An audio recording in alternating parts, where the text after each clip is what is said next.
गोखले इन्स्टिट्यूटचं अजित रानडेंना हटवणार, गोखले राज्यशास्त्र अर्थशास्त्र संस्थेच्या पदावरून हटवणारे बघा यूजीसी अजित रानडेंवर आता कारवाई करणार। एक महत्त्वाची बातमी, निकष पूर्ण करत नसल्याने कारवाई होणार आहे।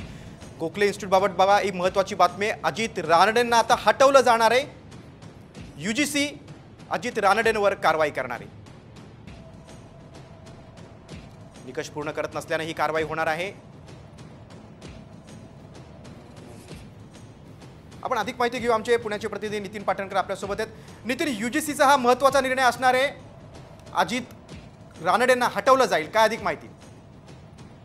निश्चितपणे फेब्रुवारी 2022 मध्ये ज्येष्ठ अर्थतज्ञ अजित रानडे यांची गोखले इन्स्टिट्यूट जे स्वायत्त संस्था आहे त्याच्या कुलगुरूपदी नियुक्ती करण्यात आलेली होती। मात्र त्यांची ही नियुक्ती आता रद्द करण्यात आलेली आहे। त्यामागचं महत्त्वाचं कारण हे देण्यात आलेलं आहे की त्यांच्याकडे 10 वर्ष शिकवण्याचा किंवा प्राध्यापक नसल्याचा अनुभव नाहीये। त्या कारणावरून कुलपतींनी त्यांना हटवलेलं आहे। त्यांच्या विरोधात संस्थेतील काही कर्मचाऱ्यांनी, काही संघटनांनी तक्रार केलेली होती की कुलगुरू पदासाठी जे निकष आहेत ते रानडे पूर्ण करत नाहीत। त्या विरोधात तक्रार करण्यात आली होती आणि कुलगुरूकडे आणि विद्यापीठ अनुदान आयोगाकडे यावर निश्चितच नितीन, आणि यूजीसीचा हा महत्त्वाचा निर्णय असणार आहे। तुम्ही सविस्तर माहिती दिली त्याबद्दल